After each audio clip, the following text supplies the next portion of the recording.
특히 불펜이 또 흐름을 좀 잡아줘야 되는 상황에서 볼넷과 사구로 인해 무너지는 장면들이 반복적으로 많았고, 지금까지 볼넷과 또 사구 비율이 전체 팀 최하위입니다.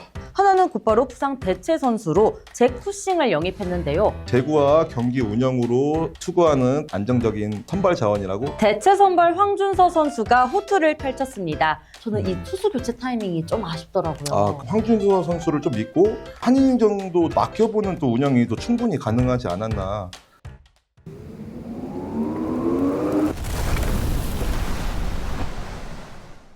평일엔 울고 주말엔 웃었던 한화 팬들, 베이스볼 톡톡이 한화의 지난 두 시리즈를 분석해 보겠습니다.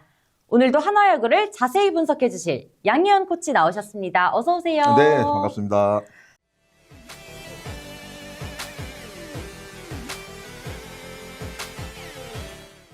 네, 코치님 지난 한 주 한화 경기 어떻게 보셨나요? 웃지 못할 좀 상황인데 투수 쪽에서 많은 아쉬움이 보였어요. 선발진도 아직 또 안정됐다고 보기는 어렵고, 특히 불펜이 또 흐름을 좀 잡아줘야 되는 상황에서 볼넷과 사구로 인해 무너지는 장면들이 반복적으로 많았고, 지금까지 볼넷과 또 사구 비율이 전체 팀 최하위입니다. 볼넷 51개, 또 사구 10개 총해서 61개, 볼넷 사사구 비율이 또 상당한데 스스로 무너지는 장면들이 좀 나오다 보니까 경기 전체 흐름을 가져오기가 쉽지 않은 상황입니다. 일단 타선은 좋은 흐름을 아직은 가져오고 있고, 아쉬운 건 노시환 선수가 부담이 있는지 아직 또 본인의 타격 페이스를 찾지 못하고 있는 상황이고, 해줘야 되는 또 그런 자리이고, 또 한 방이 나오는 순간 팀 분위기도 충분히 바뀔 수 있다고 또 생각합니다.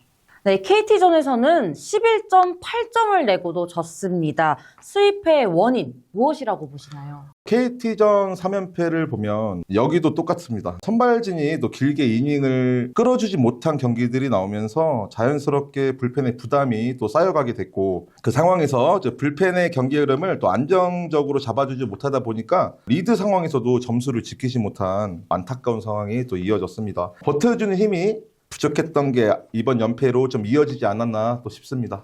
KT와의 첫 경기에서 화이트 선수가 햄스트링 부상을 당해 6주 재활 판정을 받았습니다. 하나는 곧바로 부상 대체 선수로 잭 쿠싱을 영입했는데요. 어떤 선수인가요? 잭 쿠싱 선수는 지난해 마이너리그에서 또 11승 2패, 또 평균 자책점 6.67을 기록하고 다소 높은 편이지만 9이닝당 볼넷이 2점대 중반으로 제구가 좀 안정적인 유형입니다. 구속은 한 140km 또 중후반 정도로 또 압도적인 구위보다는 제구와 경기 운영으로 투구하는 안정적인 선발 자원이라고 생각합니다. KBO에 또 적응을 얼마나 빠르게 하느냐가 또 관건이지 않을까 싶습니다.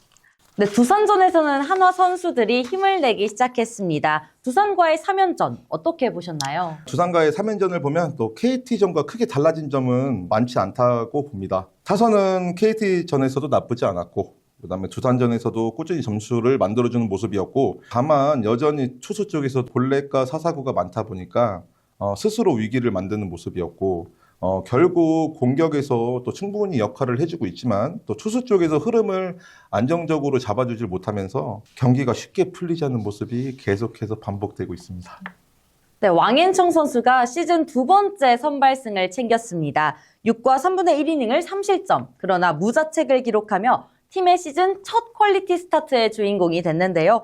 어쩌다 왕앤청 선수가 팀의 선발 에이스가 됐을까요? 구속이나 또 구위로 압도하는 스타일은 아니지만 스트라이크 존을 적극적으로 활용하면서 볼넷을 또 최소화하고 또 경기 흐름을 스스로 무너지지 않게 또 끌고 가는 그런 능력 있는 선수고, 특히 위기 상황에서 크게 흔들리지 않고 또 자기 템포를 유지하면서 이닝을 끌어주는 모습이 나오다 보니까 팀 입장에서는 가장 믿고 있는 또 선발로 또 보이는 거라고 또 생각합니다. 네, 대체 선발 황준서 선수가 호투를 펼쳤습니다.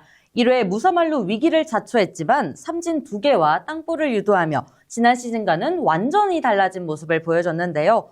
5회 실점 위기에서 윤산음 선수랑 교체됐는데 저는 이 투수 교체 타이밍이 좀 아쉽더라고요. 그 부분은 좀 저도 아쉽게 생각하는데, 황준서 선수 투구 내용은 개인적으로 굉장히 좋았습니다. 얼굴에 여유가 진짜 좀 있어 보였거든요. 위기 상황에서도 흔들리지 않고 또 자기 공을 또 던지면서 또 지난 시즌과는 또 확실히 달라진 모습을 또 보였다고 봅니다. 5회 교체 타이밍은 저도 조금 이해가 좀 되지 않는 부분인데, 현재 불펜 상황이 전체적으로 안정적이지 않는 상황이다 보니 황준서 선수를 좀 믿고 한 이닝 정도 맡겨보는 또 운영이 또 충분히 가능하지 않았나 또 생각합니다. 누구의 잘못인가요? 이거는 누구의 잘못이라고 참 얘기하기가 참 아. 어렵네요. 네. 김도빈 선수가 1일 KT와의 경기에서 볼넷으로 주자를 내보내고 싹쓸이 적시타를 맞았습니다. 두산과의 마지막 경기에서도 정말 똑같은 장면을 보여줬는데요. 제구가 아예 안 되는 모습이던데. 최근 두 경기에서 볼넷 이후 또 장타를 허용하는 패턴이 반복되고 있다는 것은 재고적인 부분뿐만 아니라 또 심리적으로도 흔들리고 있다고 생각하고 있습니다. 한 템포 쉬어가면서 전체적인 밸런스를 또 다시 좀 잡아줘야 되지 않나. 네, 김도빈 선수만의 문제가 아닙니다. 마무리 투수 김서현이 세이브 상황이 아닐 때 올라오는가 하면 그 상황에서도 제구가 흔들렸습니다. 하나는 현재 7.40의 팀 평균 자책점을 기록하며 리그 최하위인데요. 투수 운영에 어떤 문제가 있는 걸까요? 지금 상황을 보면 투수진 전체의 운영에 또 혼선이 있다고도 봅니다. 말씀하신 것처럼 또 마무리 투수가 세이브 상황이지 않은 상황에 또 올라오고 또 그 과정에서 또 제구까지 흔들리는 모습이 나온다는 건 전체적인 불펜 운영 기준이 아직 명확하게 잡히지 않았다는 의미로 또 보이고 또 필승조, 또 추격조, 또 마무리 역할을 어느 정도 좀 정립돼야 또 투수들도 자기 역할에 맞게 또 준비할 수 있는데 지금 한화는 역할이 명확한 그런 기준부터 또 잡아야 되지 않을까 싶습니다. 좋은 흐름을 타고 두산을 상대로 수입승을 노렸으나 위닝 시리즈에 만족해야 했습니다. 특히 5회 초 정수빈의 다이빙 캐치가 야속하던데요. 정말 풀리지 않는 경기였던 것 같습니다. 득점으로 연결이 될 수 있는 상황에 정수빈 선수의 다이빙 캐치 하나로 흐름이 완전히 넘어갔고 이후에는 분위기를 다시 가져오지 못하면서 경기 전체가 또 한쪽으로 좀 기울지 않았나 또 생각하고 있습니다. 이래서 중견수가 중요한가 봐요. 중견수는 진짜 잘해야 됩니다. 오재현 선수가 좀 요즘 에러가 좀 있지만 더 좋아진다고 또 생각하고 있습니다. 네, 문현빈 선수가 빠진 두산과의 3차전, 그래서 더 아쉽습니다. 소목이 안 좋아서 보호 차원에서 뺐다고 김경문 감독이 말했는데요. 잘하고 있을 때 부상, 특히 조심해야겠죠? 맞습니다. 일단은 뭐 다 떠나서 제일 중요한 거는 부상입니다. 부상만 좀 안 당했으면 좋겠습니다. 또 현재 상황에 보면 또 큰 부상은 아니에요. 문현빈 선수가. 타자에게 손목이 민감한 부분이에요. 그래서 무리시키지 않는 선택이 필요했던 상황이고 회복만 잘 되면 7일 이후 또 출전은 가능하지 않을까 싶습니다. 시즌 개막 전 모두의 예상을 깨고 현재 순위 판도가 완전히 다르게 흘러가고 있습니다. 초반부터 혼전 양상이 펼쳐지고 있는데 이번 주 흐름은 어떻게 전망하고 계신가요? 네, 아직 초반이다 보니까 팀별 경기력 기복도 있고 연승 연패에 따라 순위가 크게 움직이는 또 혼전 양상이라고 또 볼 수 있고 또 상위권 팀을 상대로 어떤 경기의 흐름을 보여주는지 투수진의 운영에 따라 또 경기의 판도가 충분히 또 달라질 수 있을 거라고 또 생각합니다. 이번 주는 사사구가 또 경기 흐름을 좌우하는 중요한 또 변수로 또 작용할 것 같습니다. 기복이 있는 한 주였지만 반등의 가능성도 보여준 한화이글스였습니다. 과연 이번 주는 안정된 경기력 보여줄 수 있을지 기대해 보겠습니다. 베이스볼 톡톡 다음 시간에 만나요. 안녕. 안녕.